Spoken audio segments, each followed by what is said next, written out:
Assalamualaikum warahmatullahi wabarakatuh. Okey, kita akan masuk kepada bab baru. Okey, bab 7, tajuk dia adalah fizik kuantum. Okey, kita tengok subtopik yang pertama, 7.1 kuantum teori cahaya. Okey, benda yang pertama yang kita kena tahu tentang kuantum teori cahaya, yang pertama kita tahu adalah jasad hitam. Okey, jasad hitam ni adalah suatu jasad unggul yang mampu menyerap semua sinaran elektromagnet yang jatuh padanya. Okey, satu ciri dia. Yang kedua adalah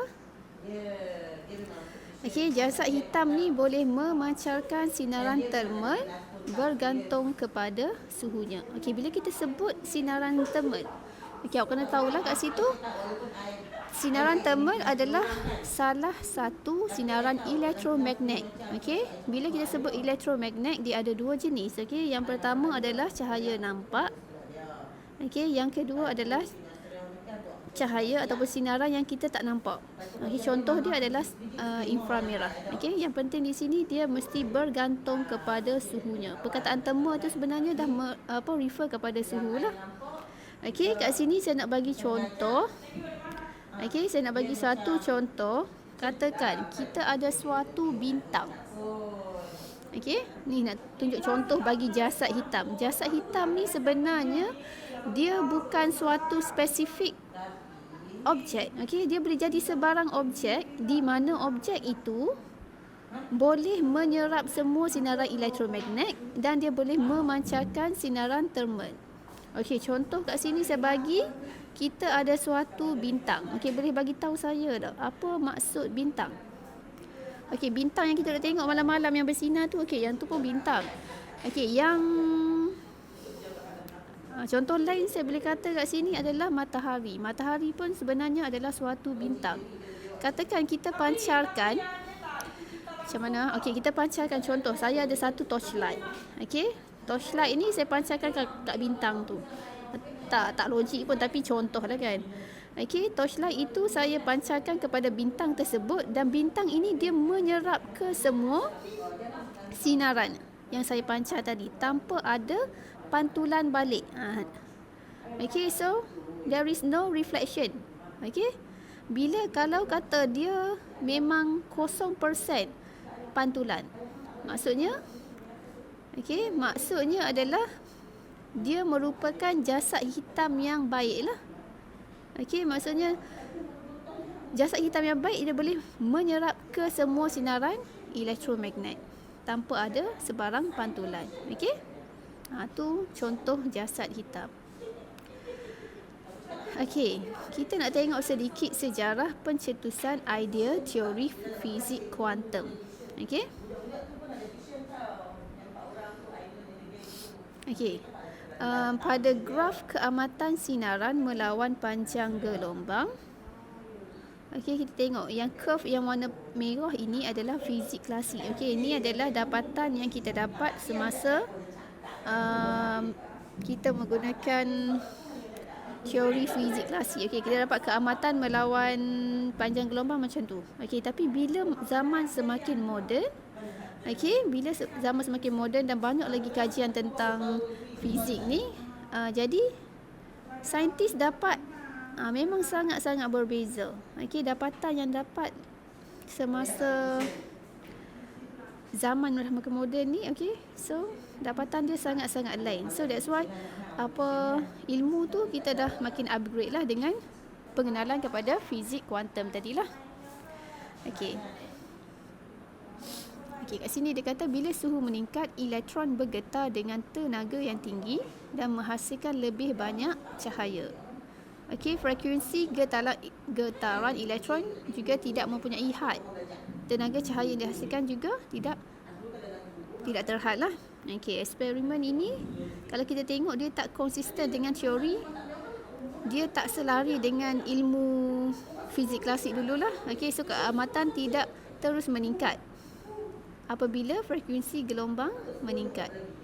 Okey, yang ni kita telah menggunakan kajian dengan menggunakan UV catastrophe. Okey, yang ni adalah orang panggil ahli-ahli fizik yang mengemukakan teori klasik lah. Okey, yang ni untuk pengetahuan kamu. Mungkin kadang-kadang dia akan tanya secara random macam tu je. Okey, yang pertama Sir Isaac Newton. Okey, yang ni kita dah belajar form 4 kan. Okey, form 4 banyak kita belajar tentang Newton.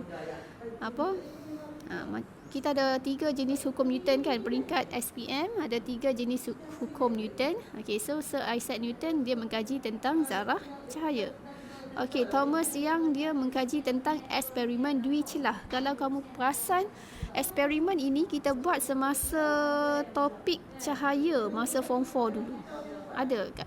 Yang kita menggunakan kotak sinar. Okey? Okey, yang ketiga yang kamu kena tahu adalah John Dalton. Okey, yang ni dia membina model atom Dalton. Okey, J.J. Thomson penemuan elektron. Okey,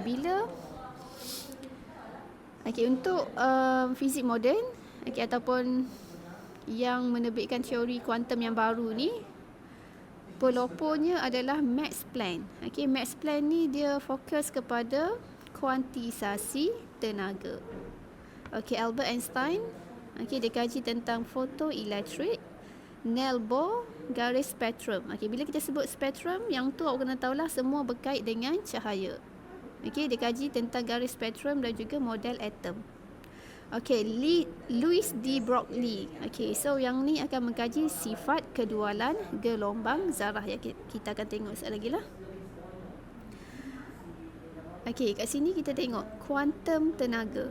Okey, kuantum tenaga kita terbahagi kepada 2, iaitu spektrum selancar dan juga spektrum garis. Okey, awak tengok apa gambar rajah itu. Kalau kamu perasan, spektrum selancar, awak tengok cahaya dia tak terpisah, dia bersambung-sambung. Cuma cahaya dia makin ada banyak tone lah kat situ. Okey, so spektrum selancar ni dia dihasilkan oleh penyerakan cahaya putih. Okey, bila kita sebut penyerakan maksudnya penyebaran lah. Okey, so yang asalnya adalah cahaya putih daripada satu prisma. Okey, kita sinarkan dengan cahaya daripada mentol melalui satu celah. Okey, tadi kita sebut tentang dui celah kan? Okey, dui celah bermaksud 2 celah, tapi kat sini kita hanya ada satu celah sahaja. Kita sinarkan dengan mentol. So, melalui prisma dia akan menghasilkan cahaya-cahaya yang banyak ni. Okey, so this is spektrum selancar. Okey, dan kalau awak tengok, cahaya yang terhasil itu tiada jurang pemisah. Okey, dia bersambung-sambung, cuma tona dia makin ada pelbagai tona lah kat situ. Okey, yang kedua kita akan tengok tentang spektrum garis. Okey. Okey, spektrum garis sama juga, kita sinarkan sinaran laser melalui satu celah, melalui juga prisma yang putih tadilah. Okey, tapi kat sini kita akan nampak yang terhasil adalah garis-garis cahaya. Obviously kita nampak dia dalam bentuk garis. Maksud tadi dia tak ada jurang pemisah kan. Yang ni kita nampak macam ada terpisah. Okey, so dia sebenarnya dihasilkan oleh atom yang teruja. Okey, kita tahu kan setiap objek mempunyai atom-atom. So atom ini dia teruja, dia boleh melepasi spektrum tu lah. Okey, so setiap elemen menghasilkan spektrum dengan siri garis tersendiri. Okey, so yang ni bermaksud alfa dan frekuensi panjang gelombang. Okey, so panjang gelombang dan frekuensi ini adalah unik. Maksudnya dia ada frekuensi dan panjang gelombang yang tersendiri lah. Okey, kita tengok apa maksud kuantum tenaga. Tadi kita tengok tentang kuantum cahaya. Tenaga dalam bentuk cahaya. Okey, sekarang kita tengok apa maksud kuantum tenaga. Okey, bila kita sebut kuantum, sebenarnya dia adalah paket tenaga yang diskrit dan bukan tenaga selancar. Okey, bila kita sebut paket, macam inilah contoh dia. Okey. Tenaga tadi dia tersimpan dalam bentuk paket. Okey, kalau satu kita panggil kuanta, kalau banyak kita panggil kuantum. Okey. Dia bergantung kepada frekuensi gelombang. Okey, bila kita sebut frekuensi, kita kena tahulah dia berkait dengan apa? Okey, kita tahu kan F sama dengan 1/T. Okey, so dia berkait dengan masa jugalah. Okey, yang dihasilkan dalam masa 1 saat tu. Okey, so kat sini kita akan tengok beberapa rumus yang kita akan guna dalam tajuk kuantum ni lah, kuantum tenaga ni. Okey. Yang pertama adalah E sama dengan HF. Okey, di mana E adalah tenaga foton, H adalah pemalar Planck. Tadi kan kita dah kenal ahli fizik. Ada kan yang nama Planck tu. Okey, so pemalar Planck adalah suatu constant. Satu pemalar yang di mana nilainya sentiasa tetap. F adalah frekuensi gelombang cahaya. Okey, C macam biasa. Okey, C kita duk belajar daripada tahun lepas lagi. C adalah kelajuan cahaya dalam vacuum. Okey, awak kena tahu. Dia adalah kelajuan cahaya tapi dia spesifik di dalam vacuum. Dan nilainya adalah sentiasa tetap 3 eksponen 8 meter per second. Okey, P besar. P besar ni apa? Macam biasa, kuasa, power kan. N adalah bilangan foton sesaat. Okey, sebelum saya masuk kepada contoh, okey, kita tengok apa maksud bilangan foton sesaat. Maksudnya awak, dalam masa 1 saat, okey, dalam masa 1 saat, berapa bilangan foton tu boleh dikeluarkan. Maksudnya macam tu lah. Okey, so bila kita tahu dia bilangan foton dalam masa 1 saat, so N ini, N kecil ini, SI unit dia adalah S negatif 1 lah. Sebab apa S negatif 1? Nampak ni? Dalam masa 1 saat per 1 saat, bila kita naikkan dia ke atas kan, okey, so SI unit dia adalah saat negatif 1. Okey, wajib ada unit baru dapat markah. Okey. Okey, sekarang kita nak tengok kepada contoh. Okey, kita tengok contoh kat bawah. Okey, dia kata diberi frekuensi gelombang cahaya adalah 6 eksponen 14 Hz dan kuasa sumbernya adalah 0.3 watt. Okey, macam biasa kelas, kita akan keluarkan semua maklumat yang kita ada. Okey. So, kita ada frekuensi. Awak tulis F sama dengan 6 eksponen 14. Okey, lepas tu kita ada power. Power kita kat sini adalah 0.3 watt.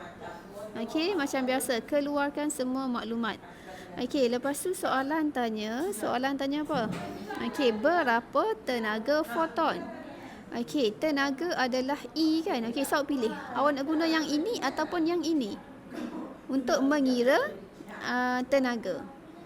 Okey, kita sesuaikan ikut maklumat yang kita ada lah. Okey, kalau kata nak guna hak ni, kita tak ada frekuensi. So, yang ni kita tak perlu guna.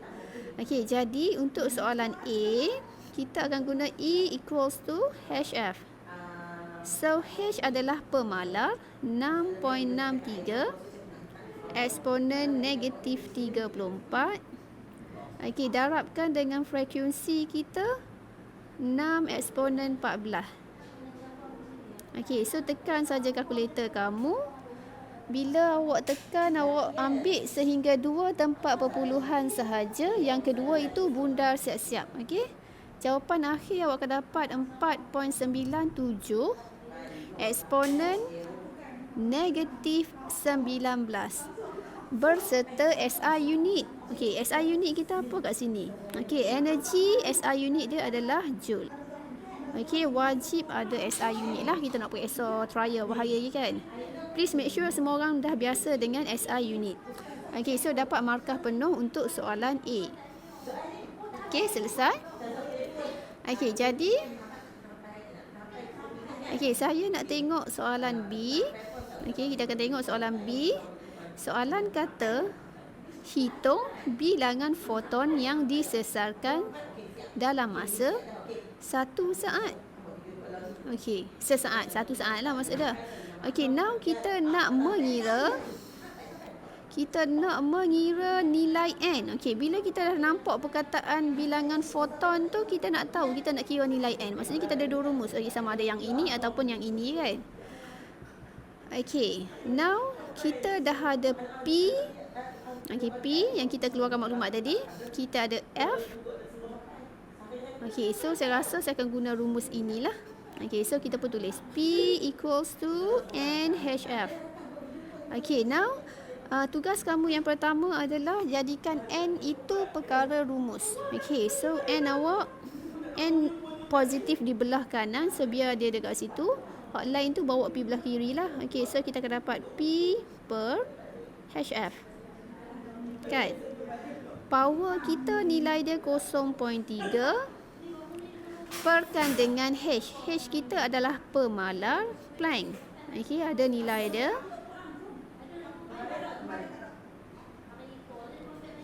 Okey, darab dengan F. Frekuensi kita 6 eksponen 14.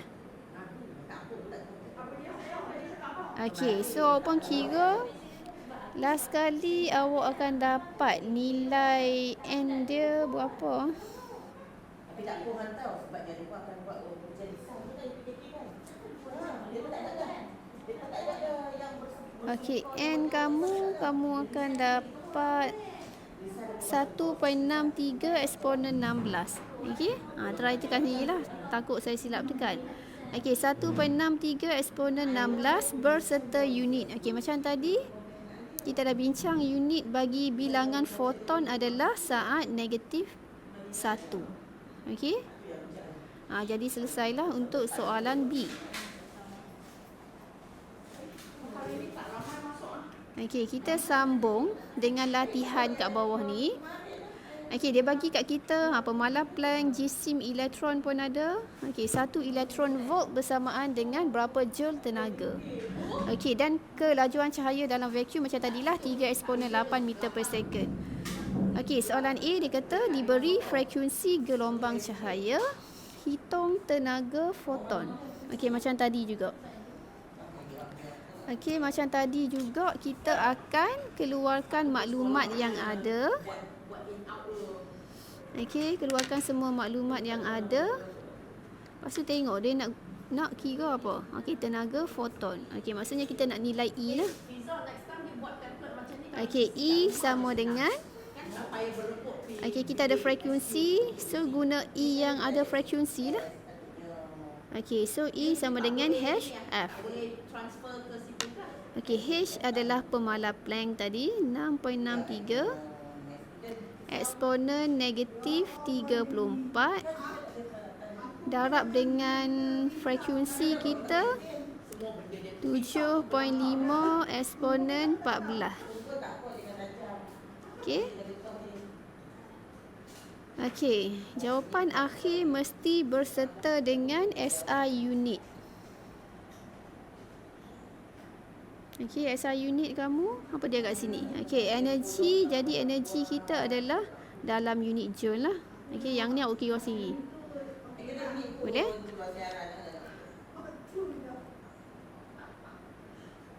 Okey, sekarang kita nak tengok soalan B. Diberi panjang gelombang cahaya adalah 300 nanometer. Hitung tenaga foton. Okey, kat sini dia bagi kat kita apa dia ni? Panjang gelombang. So, panjang gelombang kita, simbol kita adalah lambda. Okey, so untuk soalan B, kita diberi lambda sama dengan 300 nanometer. Okey, nano kuasa berapa? Kan form 4 kita dah belajar. Nano wajib hafal lah. Nano adalah eksponen negatif 9. Okey, pastikan penggunaan kamu semua dalam SI unit lah. Okey, sekarang kita nak mengira tenaga foton yang melibatkan lambda. Okey, so awak tahu E sama dengan HC per lambda. Okey, H kita dah ada, nilai dia 6.63 eksponen negatif 34.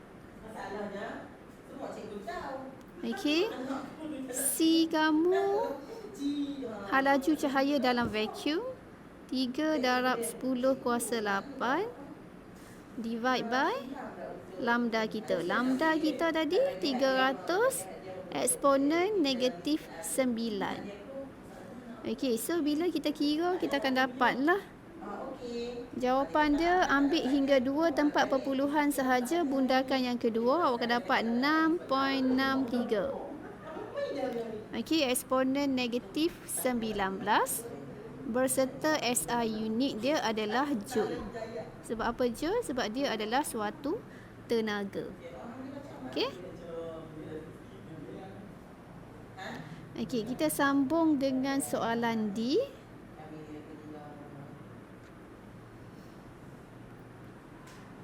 Okey, soalan D kamu tanya, sinar cahaya laser mempunyai kuasa, okey, kuasa kita. So P kita 7 megawatt. Okey, mega. Oh sorry, bukan mega tau. Mega M besar kan. Okey, ni M kecil, mili. 7 miliwatt. Okey, untuk awak kena hafal lah. Mili adalah, kita akan darab dengan 10 kuasa negatif 2 watt. Okey, frekuensi kita, F kita adalah 6.5, eksponen positif 14 Hz. Okey, kira bilangan foton sesaat.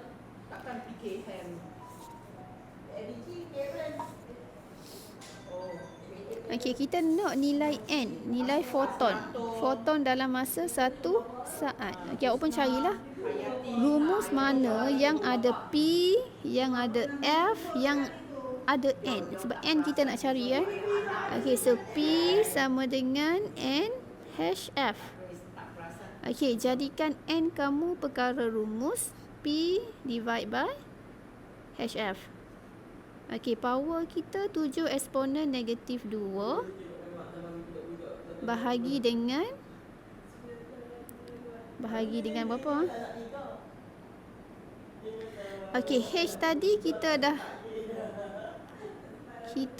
apa? Kita dah ada kan? 6.63 eksponen negatif 34. Okey, 6.63 eksponen negatif 34. Frekuensi kamu 6.5 eksponen 14. Okey, awak pun kira sendiri, awak akan dapatlah nilai N itu. Nilai bilangan foton dalam masa 1 saat. Okey, jawapan akhir mesti berserta SI unit. SI unit kita adalah saat negatif 1 kan, tadi duk bincang dah. Jadi jawapan akhir saya kira tadi saya dapat 1.63. Okey, 1.63 eksponen 16, positif 16. Okey, macam tu. Okey.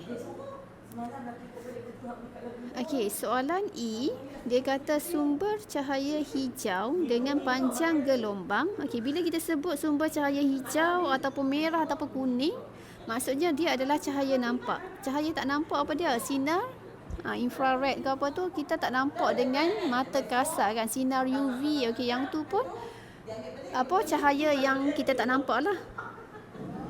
Okey, cahaya nampak macam ni lah cahaya hijau.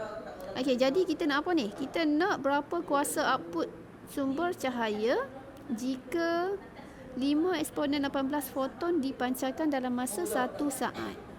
Okey, maksudnya kita ada panjang gelombang. Okey, so lambda kita sama dengan 550 nano. Tadi pun dah sebut nano adalah darab 10 negatif 19.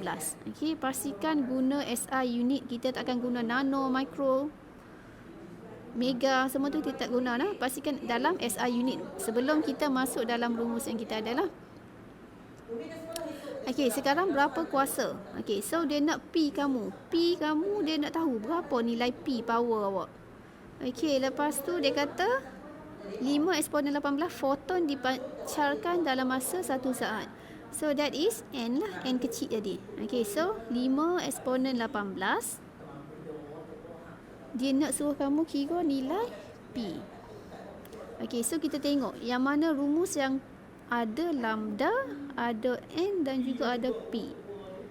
Okey, kalau kamu perasan, kita ada dua saja rumus dan rumus ni yang ada benda yang kita nak kan. Okey, jadi masuk saja nilai. Okey.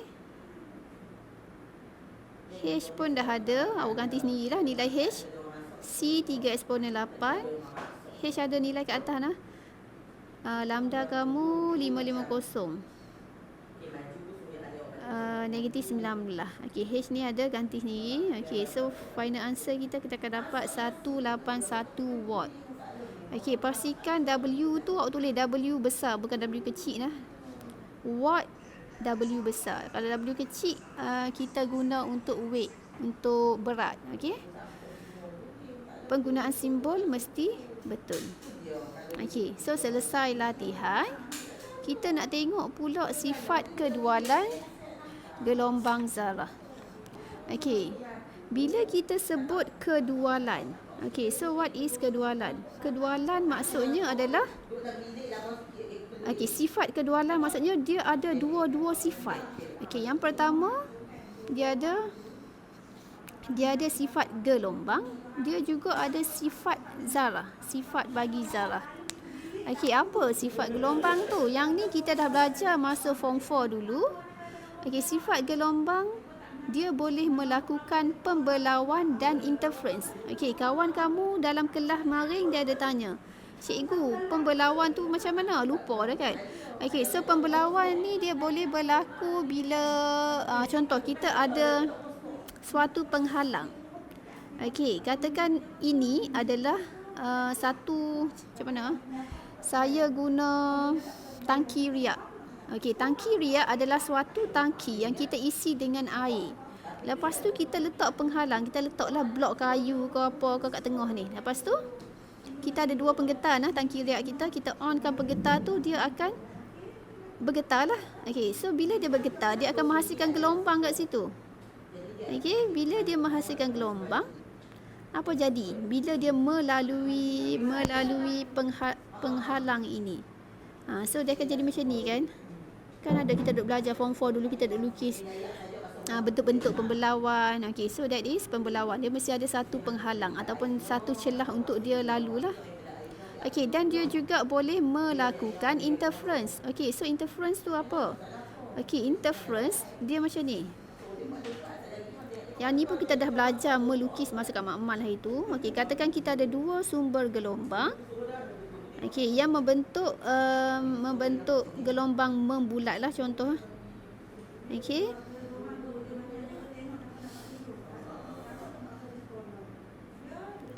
Okey. Sebenarnya bila saya lukis bulat-bulat macam tu, yang tu adalah muka gelombang. Ingat kau tak muka gelombang tu apa? Sebenarnya antara muka-muka gelombang tu dia ada garis dotted line, kat sini bukan line lah, yang ni dotted curve ni kan. Okey, lengkung itu ada dot. Okey, so what is dot ni? Dot ni maksudnya, kalau kamu perasan, kalau kamu pergi ke pantai, ada ombak kan, ombak dia tinggi. So antara ombak-ombak tu dia ada air yang rendah. So yang rendah tu kita labelkan sebagai dotted dot ni lah. Okey, so yang ni kita panggil lembangan. Yang garis penuh kita panggil muka gelombang.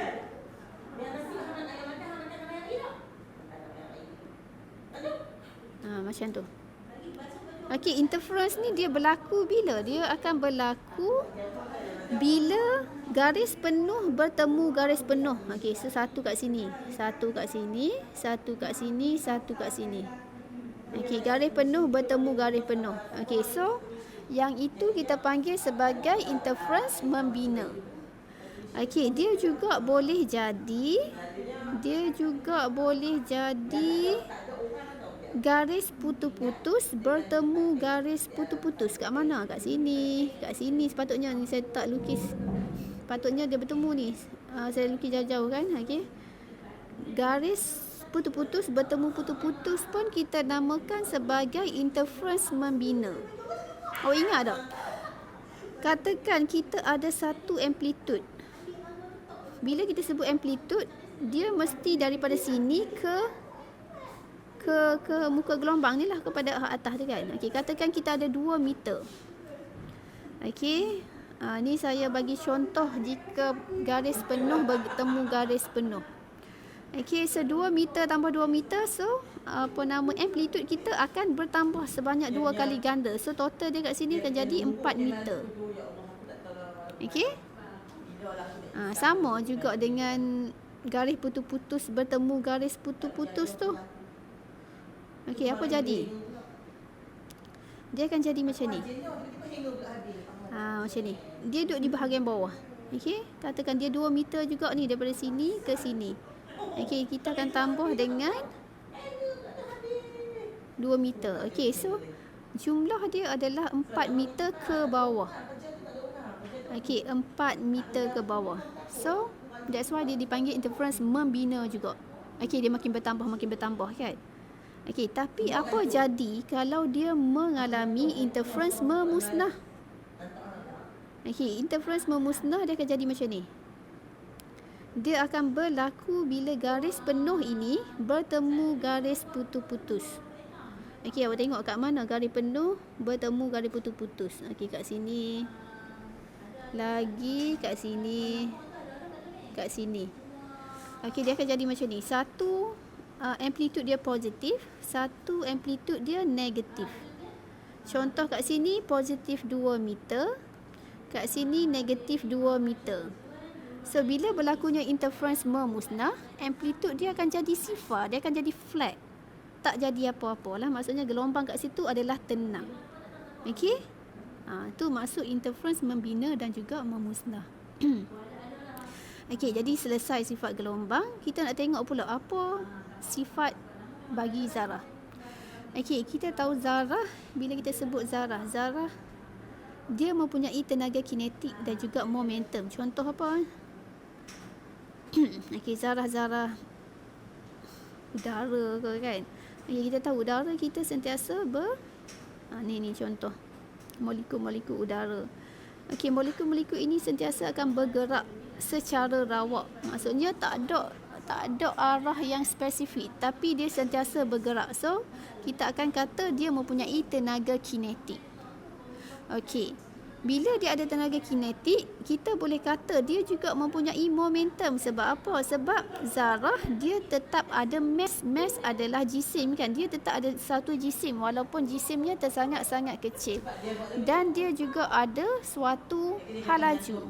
Dia ada arah, cuma kita tak tahu arah tu ke mana. Dia tak ada spesifik arah, tapi dia tetap mempunyai arah. So kita akan kata zarah ini mempunyai tenaga kinetik dan juga dia mempunyai momentum.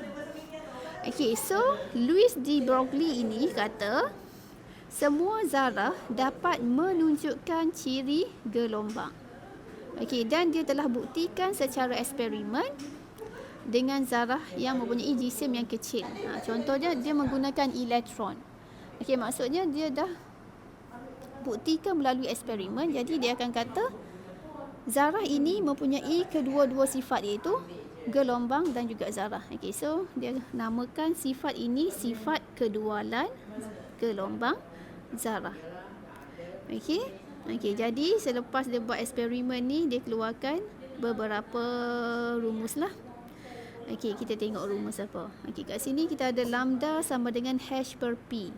Okey, P ni awak jangan confuse dengan P tadi ya. P yang latihan atas tadi, P tadi adalah P besar. P besar adalah power.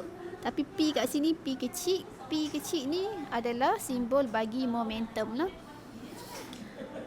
Okey, so lambda juga sama dengan H per mv. Okey, lepas tu bila kita kaitkan dengan tenaga kinetik, lambda kita berubah jadi lambda sama dengan H per punca kuasa 2 mk. Okey. Okey, yang penting kat sini kamu tahu K adalah tenaga kinetik, P adalah momentum, H macam tadi juga pemalap Planck. Yang lain kita dah biasakan dengan simbol-simbol lain. Okey, kita tengok contoh. Okey.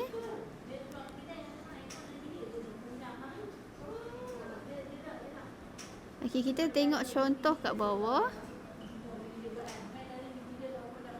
Okey, sebelum tengok contoh, kita tengoklah sedikit eksperimen. Okey, kat sini kita ada 2 eksperimen. Okey, yang pertama adalah corak pembelauan daripada cahaya laser merah melalui lubang jarum. Okey, bila kita sebut lubang jarum, maksudnya dia adalah satu lubang yang sangat-sangat halus. Okey, bila kita sinarkan cahaya laser yang berwarna merah, okey, saya memang sebut merah kat sini sebab apa? Sebab setiap cahaya panjang gelombang dia sama, dan memang bila kita perhatikan hasil yang dapat pun memang akan lain lah. Awak tengok, merah dengan hijau ataupun biru, kuning memang akan lain. Sebab apa? Sebab panjang gelombangnya adalah berbeza. Okey. Okey, daripada eksperimen itu kita akan nampak cahaya merah tadi bila kita sinarkan melalui lubang jarum, okey, so keputusan dia akan dapat macam ni lah. Okey, dia menunjukkan sifat gelombang, yang apa? Gelombang bulat-bulat ni kan. Okey, kita tengok pula corak pembelauan elektron melalui lapisan grafit nipis. Okey, bila kita sebut pembelauan, kita tahulah kita mungkin ada satu penghalang. Okey, jadi bila kita sinarkan cahaya hijau ini, cahaya warna hijau ni, jadi elektron ataupun zarah tadi kita akan nampak lah. Okey, cahaya hijau dia tak sama dengan merah. Awak tengok, hijau lambda dia lagi dekat. Okey, prinsip kedualan zarah gelombang ini juga kita aplikasikan ke dalam penggunaan mikroskop. Okey, saya rasa dalam makmal kita hanya menggunakan mikroskop cahaya. Sebab apa? Sebab biasa kalau kita buat eksperimen pun, kita akan dapat hasil macam ni je kan. Kita takkan dapat tengok hasil yang macam kat sebelah ni. Okey, yang sebelah ni kita menggunakan mikroskop elektron untuk memerhatikan sampel darah ni lah. Okey, kita akan tengok dia bentuk dia lagi spesifik, lagi jelas. Okey, nampak sel darah merah dengan putih tu memang sangat-sangat berbeza kan. Okey, jadi kat sini kita boleh buat kesimpulan bahawa panjang gelombang elektron de Broglie lebih pendek daripada panjang gelombang cahaya nampak. Cahaya nampak tadi macam merah, kuning, hijau tadilah. Okey, so elektron tadi bila panjang gelombang dia lebih pendek, okey, jadi dia kurang terbelau. Okey, dia akan kurang terbelau berbanding cahaya biasalah. Okey, jadi bila dia kurang terbelau, mikroskop elektron tadi dia akan mempunyai pembesaran dan juga resolusi yang lebih tinggi daripada mikroskop optik ataupun mikroskop cahaya. Maksudnya kat sini hasil yang kita akan nampak adalah lagi jelas.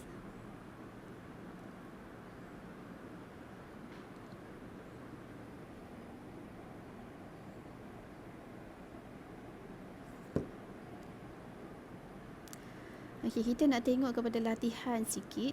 Saya tak tunjuk banyak, saya tunjuk sampai soalan C saja. Okey, kita ada satu sinar cahaya laser yang mempunyai panjang gelombang 600 nanometer. Dah 3 kali dah kita ulang balik unit nanometer. So, nanometer adalah eksponen negatif 9. Okey, keluarkan maklumat kamu, tukar siap-siap kepada SI unit. Okey, so kita akan keluarkan maklumat kita lambda. Lambda sama dengan 600 eksponen negatif 9. Okey, so dia suruh kamu kira momentum. Okey, pastikan guna simbol yang betul. P kecil bukan P besar. Okey, kita sekarang nak mengira momentum. Okey, tadi kita dah dapat beberapa rumus daripada sifat kedualan zarah gelombang. Dia kata lambda sama dengan H per P. Kita nak P. Okey, so jadikan P kamu perkara rumus. Okey, kita nak jimat masa macam saya duk terang masa mat pun. Okey, so benda P kita duduk di bahagian bawah. Macam mana kita nak naikkan dia ke atas? Kita akan ambil yang ini bahagi ke semua di sebelah sana kan. Okey, so P awak akan sama dengan H divide by lambda. Okey, so P kita adalah momentum. H kamu adalah pemalar Planck. Okey, awak tengok sini lah pemalar Planck kita berapa tadi. Lambda kamu 600 eksponen negatif 9. Okey, so tekan kalkulator, ambil dua tempat perpuluhan, yang kedua bundarkan dia, awak akan dapat 1.10 eksponen negatif 27. Okey, bagi jawapan macam tu tak dapat markah sebab apa? Sebab semua jawapan mesti berserta SI unit. Okey, so what is the SI unit for momentum? Okey, kita ingat balik. Siapa yang tak ingat, tengok balik rumus momentum. P equals to mv. So, SI unit for mass adalah kg. SI unit untuk velocity kita adalah meter per second. So, jawapan kamu tadi wajib tulis SI unit kita meter saat negatif 1. Okey, so selesai soalan A.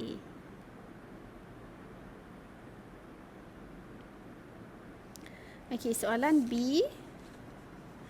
Kita nak mengira momentum juga sama macam soalan A. Cuma yang berbeza kat sini dia tak bagi lambda, dia bagi kat kamu nilai frekuensi. Okey, keluarkan maklumat macam tadi. Frekuensi kamu 7.5. Eksponen 14. Dia nak nilai P kecil. Okey. So kat sini kita kena